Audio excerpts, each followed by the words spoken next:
September 17th, 2001, 6 days after the towers fell. A reporter asks President George W. Bush about Osama bin Laden, and Bush answers like a sheriff in an old western: wanted, dead or alive.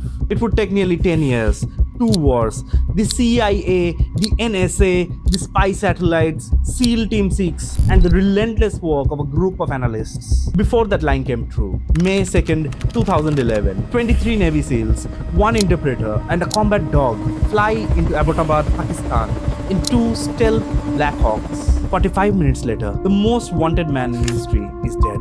I am Dr. Subhrajit Nag, and this is Trend, where I take a real story you already half know and pull out the one idea about artificial intelligence hiding inside it. No jargon, nothing to study first. If you can follow Manhunt, you can follow this. And this is a Manhunt, but not the Raid.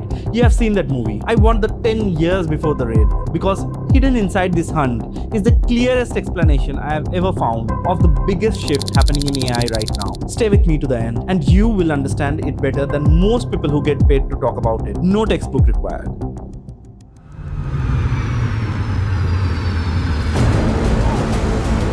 Two airplanes have crashed into the World Trade Center.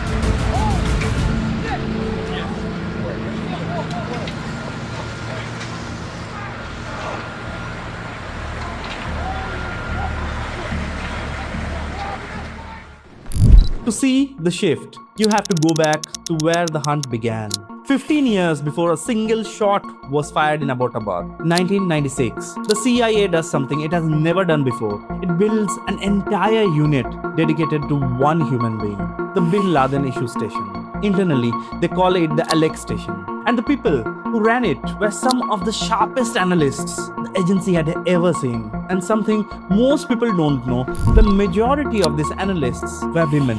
Former CIA Director Michael Hayden later called them an incredible band of sisters. Michael Shaw, who founded the unit, said he could have put a sign on the door, "No man need apply." Gina Bennett wrote the first CIA report on Bin Laden back in 1993.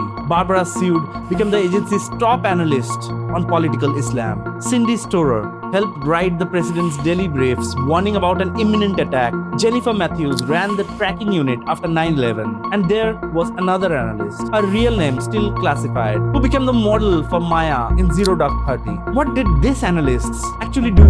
They connected the dots, thousands of intelligence reports, and they mapped Bin Laden's entire network: couriers, financiers, safe houses, profiles, threat assessments, connection diagrams, so detailed their colleagues called their knowledge encyclopedic. They were the engine of the entire operation, and there was one thread they kept pulling. Early on, multiple sources mentioned a courier close to Bin Laden. Nobody knew his real name. They only had a pseudonym, Abu Ahmed al-Kuwaiti. The analysts built entire profiles around these ghosts, his importance, his relationship to Bin Laden, where he might be, all of it from fragments. But the analysts had a hard limit. They identified al-Kuwaiti as probably the most important lead in the entire manhunt. They built the theory, they drew the map, but they couldn't go find him. That wasn't their job. They didn't run field operations, didn't deploy surveillance teams, didn't make the call to move. They built the intelligence. Someone else had to use it. And for years, nobody could.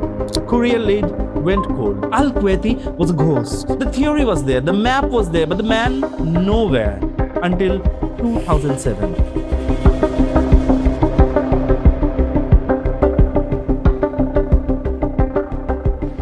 For 11 years, the smartest people in the agency had drawn a perfect map, a map nobody could walk. In 2007, that finally changed. The hunt stopped being about what they knew and became about what they were willing to do about it. Around 2007, the CIA finally puts a real name to the pseudonym. They know who Al-Kuwaiti is. But knowing a name and finding a person in the tribal areas of Pakistan, those are two very different problems. What the CIA did next wasn't just smart, it was relentless. They stopped sitting with theories, they went after him. 2010, they intercept a phone call. It leads them to Al-Kuwaiti in Peshawar. CIA military, the Special Activities Division, pick him up in August and follow him. He leads them to a strange compound in a quiet town called Abbottabad, about 35 miles north of Islamabad. And the operation doesn't stop at, "We found a compound, here's the report." It keeps going. 24/7 surveillance, satellite imaging, and they start noticing things. Walls up to 80 18 feet,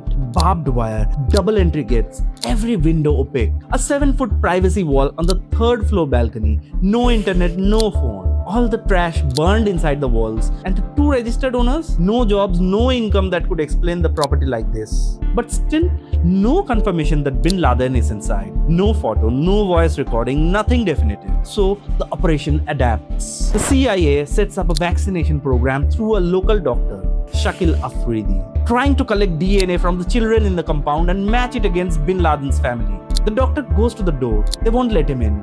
But they gave him a phone number to call back. And that number linked to bin Laden's network. And I should say this plainly.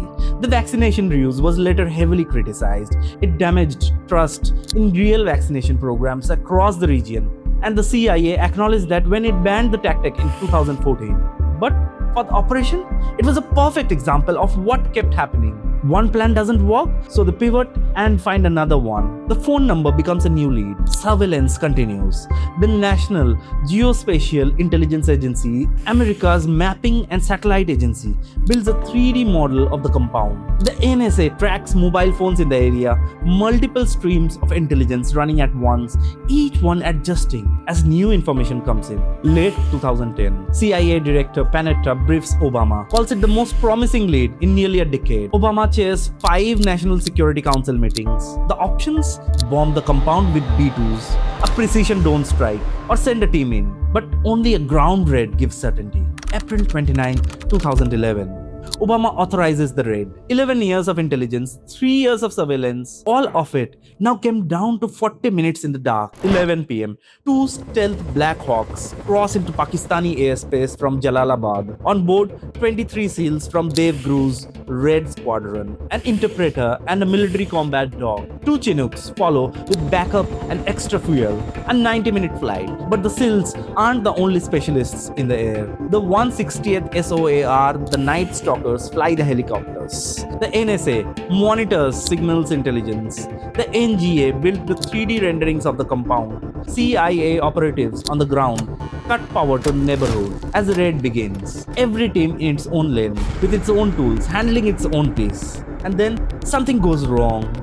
Immediately, the first Black Hawk descends over the compound and loses lift. The air is hotter and thinner than expected. The high walls disrupt the airflow. Hard landing inside the outer wall. The tail clips the wall. The helicopter is stuck. They'll have to destroy it later. Plan A, fast rope onto the roof, is dead. It lasted about 3 seconds. But nobody panics. Nobody calls Washington for new orders. The SEALs breach from ground level instead. The second Black Hawk lands outside. Both teams adjust and keep going. 40 minutes, they clear the compound floor by floor, secure the women and children, find the man they believe is bin Laden on the 3rd floor, and grab computers, hard drives, documents. The Night Stalkers handle the downed helicopter. The CIA ground team watches the local response.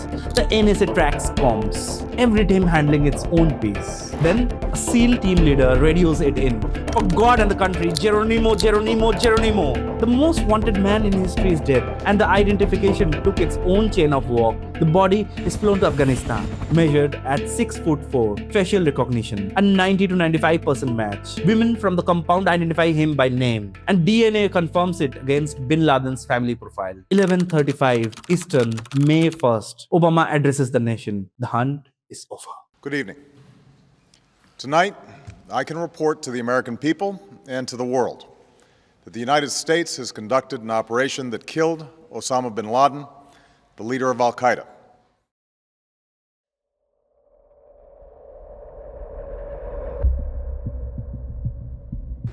All right.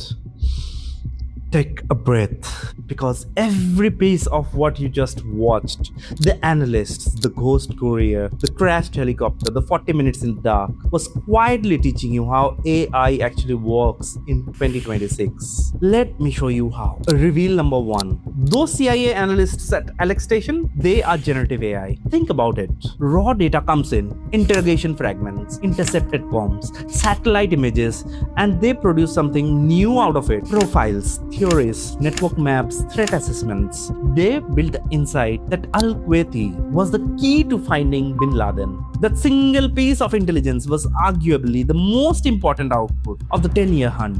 But they didn't go to Pakistan, didn't deploy surveillance, didn't make tactical calls in the field. They built the intelligence and someone else used it. That is exactly what happens when you open ChatGPT or Claude and type a question. The engine underneath, the generative model, takes your prompt and produces something. Text, images, code, analysis. That generation step is pure Alec Station. Brilliant output with no follow-through built in. The model creates. Whatever happens next, whether anything acts on what it made, that's a separate layer. And generative AI isn't the lesser version of what comes next. It's a different superpower. The analyst's intelligence was the most important product of the entire decade. Without it, there's nothing to chase. It's the foundation, just not the whole system. The hunt is equivalent to agentic AI. But a foundation just sits there. Somebody has to build on it. And that's the other half of the story. The half everyone in AI is racing toward right now. Everything from 2007 onward, the pursuit, the surveillance, the raid, that's agentic AI. And this is the one to understand right now because it's where the entire industry is heading. Think about what the CIA did once they had the analysts work. They set a goal, find bin Laden. Then they pursued it. They broke it into smaller tasks. Find the courier, locate the compound, confirm who is inside, plan, execute.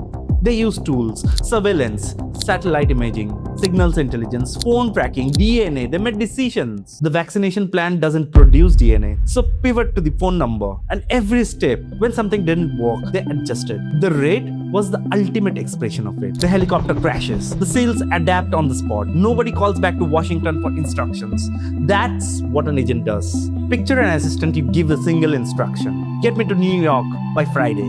The cheapest possible way. The flight gets cancelled. It doesn't stop and ask you what to do. It rebooks you, shifts the hotel, updates your calendar, and keeps going until you're booked. It chased the code. A coding assistant does the same thing. It hits an error, reads it, fixes the code, runs it again. No new instructions from you. Autonomous within its lane. Agentic AI isn't a product. It's a behavior pattern. It's what happens when AI doesn't just answer your question, but actually chases a goal, plans, uses tools, makes the call. When plan A dies, it switches to plan B without asking you again. Think of agentic like athletic. It describes how something operates, not what it is. And notice, it wasn't one team doing everything. SEALs clearing rooms, night stalkers flying, the NSA tracking comms, the CIA cutting power, each specialist in its own lane with its own tools, all orchestrated towards one objective. That's where agentic AI is heading to. Not one AI doing everything, but specialized agents working in concert. One creates, the other goes and does something about it. The analyst's courier theory was useless without someone to chase it, and the chase was impossible without the intelligence pointing the way. They are not competing, they are two phases of the same system. Right now, the AI industry is building systems, combine both. You already use generative AI every time you type a prompt into ChatGPT or Claude. That generation step, the model creating a response, that's the engine. Agentic AI is what powers the tools that browse the web, write code, run it, hit an error, fix it, and run it again without you re-prompting. The future isn't choosing one or the other. It's understanding how they fit together. Just like the system that ended the greatest manhunt in history. So you just learned the difference between knowing something and actually doing something about it.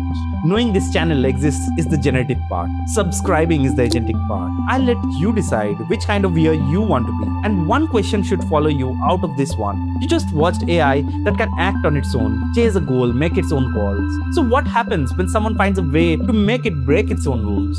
Next time, a math professor walks into a Las Vegas casino and beats a game that's supposed to be unbeatable. No cheating, no broken rule, just a gap in the system nobody thought to look for. What that has to do with whether the AI you are starting to trust can actually be trusted, that's the next one. See you there.